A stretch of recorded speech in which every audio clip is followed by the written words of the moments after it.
আমাদের এলাকাতে একদল লোক আছে যারা গভীর রাত মাইকে ঢোল বাজিয়ে নারী পুরুষ এক জায়গায় জিকির করে। ইসলাম শরীয়তে এটা কতটুকু জায়েজ আছে? মাইকে নারী পুরুষ একসাথে হয়ে ঢোল বাজায়, এখানে গুনাহ হয় তিনটা। গুনাহ হয় কয়টা?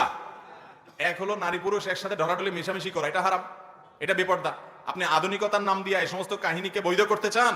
পৃথিবীর কোন সমাজে পাশবিক নির্যাতন, নারীর প্রতি যৌন নিগ্রহ এগুলা থামবে না যদি বেপর্দা অশ্লীলতার সয়লাভ চলতে থাকে।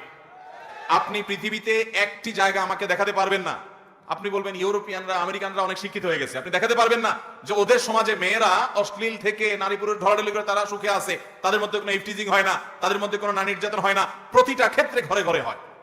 আল্লাহর বড় সিস্টেমের বাইরে কোনো কল্যাণ না, বিদায়টা করলে কোনো আপনার কল্যাণের মধ্যে থাকবে না। তাহলে এক নম্বর হলো এখানে বেপর্দা হচ্ছে একটা গুনাহ। দ্বিতীয় হলো মাইক বাজায় মানুষের ঘুম হারাম করতেছেন, সেটা আরেক গুনাহ হলো।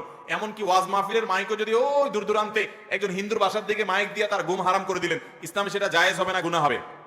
আপনার ওয়াজ মাহফিলের নামে অন্য ধর্মের মানুষকে কষ্ট দিলে সওয়াব হবে না, গুনাহ হবে?